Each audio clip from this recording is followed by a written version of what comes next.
السلام علیکم ورحمۃ اللہ وبرکاتہ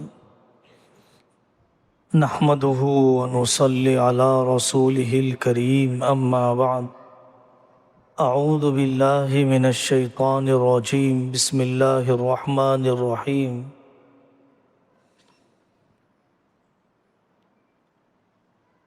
محمد الرسول اللہ والذین معه اشداء علی الکفار رحماء بینہم تراہم رکعا سجدا یبتغون فضلا من اللہ ورضوانا وقال رسول اللہ صلی اللہ علیہ وسلم لو کان بعدی نبیا لکان عمر او کما قال رسول اللہ صلی اللہ علیہ وسلم۔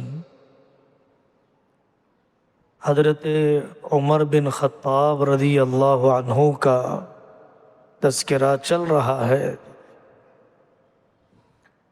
حضرت عمر رضی اللہ عنہ کے کارنامے اور ان شخصیت کو ہم کیا سمجھ سکتے ہیں؟ بڑے آدمی کو سمجھنے کے لیے بڑا ذہن چاہیے، بڑا علم چاہیے۔ اللہ تبارک و تعالی نے حضرت عمر رضی اللہ عنہ کو فراست عطا فرمائی تھی۔ حدیث پاک میں ہے ایمان والے کی فراست سے بچو، اس لیے کہ وہ اللہ کے نور سے دیکھتا ہے۔ 10 واقعات ہیں حضرت عمر کے، ان کی دور اندیشی کے بارے میں۔ ابو مسلم خولانی رحمۃ اللہ علیہ ایک تابعی گزرے ہیں، وقت کے ظالم نے انہیں دہکتی دیگ میں ڈال دیا۔ وہی واقعہ جو حضرت ابراہیم کے ساتھ پیش آیا، وہی اللہ کی قدرت ابو مسلم خولانی کے ساتھ عبداللہ بن ثوب ان کا نام تھا، پیش آیا۔ حضرت عمر جانتے نہیں چہرے کی شناخت، لیکن دیکھ کر فرمایا کہ یہ ابو مسلم خولانی عبداللہ بن ثوب لگ رہے ہیں کہ جن کو دہکتی آگ سے اللہ نے بچا دیا۔ واقعہ ہے اویس قرنی رحمۃ اللہ علیہ اپنی والدہ کی خدمت کی وجہ سے ملاقات کے لیے نہیں آ سکے محمد الرسول اللہ صلی اللہ علیہ وسلم سے، تو آقا نے فرمایا تھا اویس آئے تو اپنے لیے مغفرت کی دعا کرنا۔ تو جب یمن کا قبیلہ آیا، حضرت عمر رضی اللہ عنہ نے اپنی فراست سے پہچان لیا یہی اویس قرنی ہے، انہیں بلایا اور اپنے لیے مغفرت کی دعا کی درخواست کی۔ اس طرح کے واقعات بہت سے لکھے ہیں۔ مفتی فاروق صاحب میرٹھی شہید مینا رحمت اللہ علیہ نے اپنی کتاب میں، اور واقعتاً ہمیں پڑھنا چاہیے، حضرت شاہ ولی اللہ رحمت اللہ علیہ کی کتاب ازالۃ الخفا عن خلافت الخلفاء کہ حضرت ابو بکر کے خلافت کے زمانے کی خصوصیات کیا تھی، حضرت عمر کے حقیقی کمالات کیا تھے۔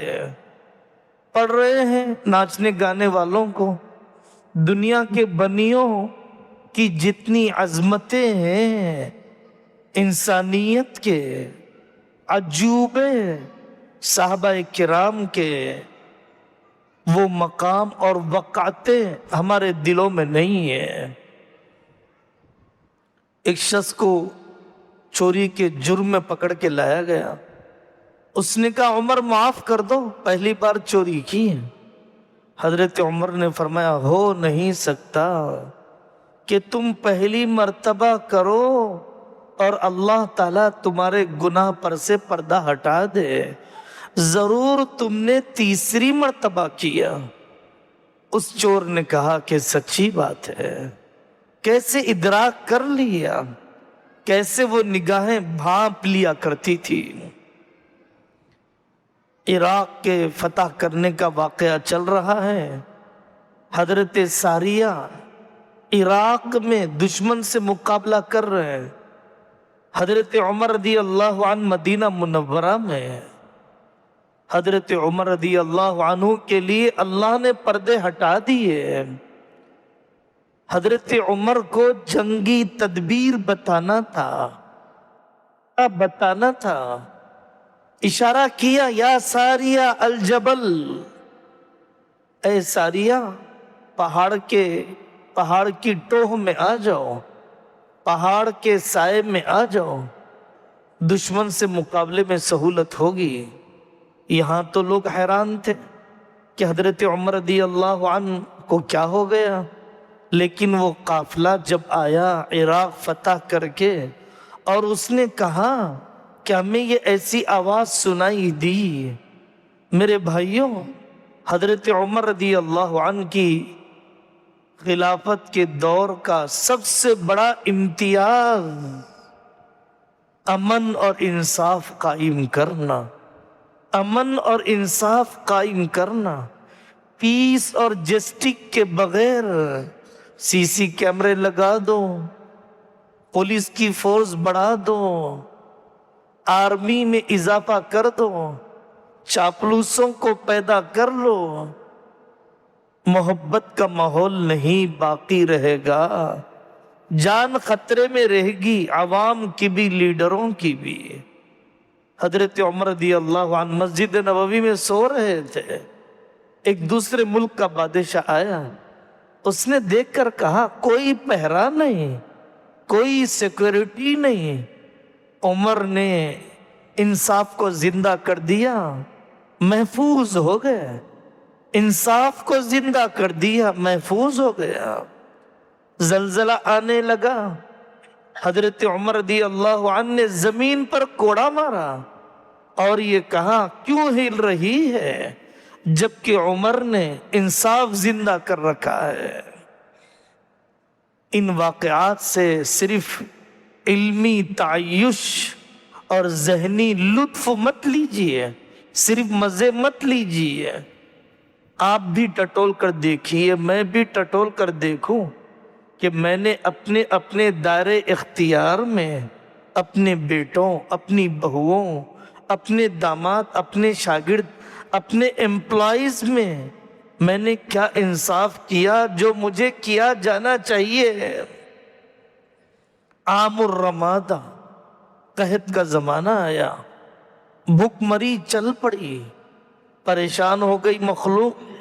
حضرت عمر رضی اللہ عنہ نے پابند کر لیا کہ روغن کے بغیر، تیل کے بغیر روٹی کھائیں گے، اور وہ روٹی پیٹ کے لیے ہضم کرنا دشوار۔ حضرت عمر فرماتے اپنے پیٹ سے جب تک یہ قحط ختم نہیں ہوتا، رکی ہوئی بارشیں نہیں برستی، عمر تجھے آسانی سے ہضم ہونے والا کھانا نہیں کھلائے گا۔ کامیاب لیڈرشپ اسے کہا جاتا ہے۔ اپنے آپ کو مجاہدے میں ڈالا، جتنی تنخواہ گورنمنٹ سے لی واپس کر دی۔ میں واقعہ سناؤں گا حضرت عمر رضی اللہ عنہ کی شہادت کا۔ اپنی بیوی کو، جس بیوی نے بیت المال کے عطر کو تول کر رکھا تھا، اسے ڈانٹا کہ تم نہ تولا کرو، کیونکہ خوشبو تمہارے جسم کو لگ جائے گی۔ خوشبو کا فائدہ تو یہی ہے نا، سونگا جائے، لگایا جائے۔ اپنے بیٹے کو منع کیا، جہاں صدقے کے اونٹ چلتے ہیں وہاں اپنے اونٹ نہ چرانا۔ صحابہ کرام نے حضرت عمر کی جفاکشی کو دیکھا، 2 پیسے آتے ہیں تو ہم بے قابو ہو جاتے ہیں، آخرت کے لیے کچھ رکھا ہے یا سارے مزے دنیا میں ہی اڑانا چاہتے ہو؟ صحابہ کرام ڈرتے تھے دنیا میں نعمتوں کے ملنے پر کہیں ایسا تو نہیں کہ میری نیکیوں کا صلہ کافروں کی طرح اللہ دنیا میں چکا دینا چاہتے ہیں، آخرت میں کچھ نہیں دینا چاہتے ہیں۔ اذہبتم طیباتکم فی حیاتکم الدنیا، سفارش کروائی حضرت حفصہ سے، سفارش کروائی امی جان حضرت عائشہ سے، اور یہ کہا کہ تھوڑا سا اچھے نرم بستر، شاندار مکان، کھانے پینے میں فراوانی رکھ لیجئے نا۔ حضرت عمر رضی اللہ عنہ نے فرمایا کہ تم تو آقا کے گھر کی عورتیں ہو، بتاؤ ان کا بستر کیسا تھا؟ وہی چادر ٹاٹ سردی میں اوڑھ لیتے، گرمی میں بچھا لیتے۔ 2 دن 3 دن آقا نے پیٹ بھر کب کھایا، 2 سالن کب جمع ہوئے، خوب روئے حضرت عمر، اور ماؤں کے آنسو بھی قابو میں نہیں رہے۔ اگر عمر ان ساتھیوں کے راستے پر چلے گا تو اس منزل کو پہنچے گا جہاں پر وہ پہنچ چکے ہیں۔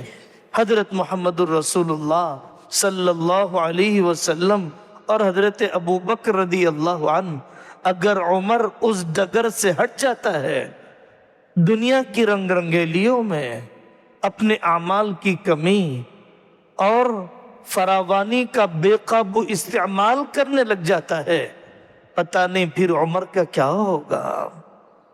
اپنے بیٹے کو امیر طے نہیں کیا، ان کو اپنے اتنے بڑے کارنامے چھوٹے دکھتے تھے۔ یہ صحابیت، یہ خلافت، ان سب اعمال کے بدلے میں عمر جہنم سے بچ جائے کافی ہے۔ جنت کی امید، جنت کی طلب کا حوصلہ نہیں ہے۔ ہم کتنے بے فکر ہیں، ہماری زندگیاں اس رجا اور امید اور خوف سے خالی ہیں۔ فرماتے تھے اگر قیامت کے دن اعلان ہو کہ سب جہنم میں جائیں گے ایک کے سوا، امید ہے کہ وہ عمر ہو۔ سب جنت میں جائیں گے عمر کے سوا، ایک شخص کے سوا، تو وہ امید ہے کہ وہ عمر ہو۔ امید کا بھی کمال، خوف کا بھی کمال۔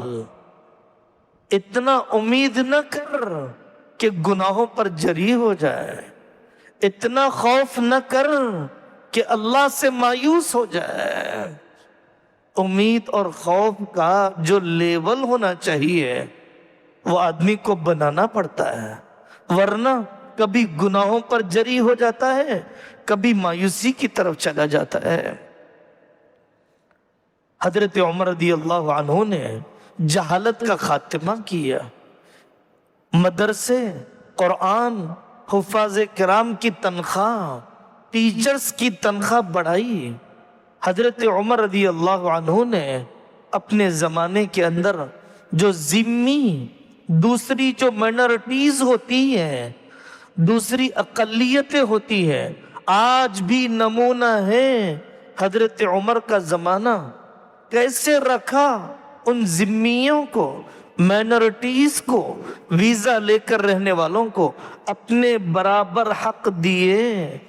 اگر ان سے بقدر ضرورت ٹیکس لیا تو ان کو سیکورٹی بھی دی، بینیفٹس بھی دیے، اور جب وہ بینیفٹس نہیں ملے حضرت عمر نے ان کا خراج، ان کا ٹیکس ان کو واپس کر دیا۔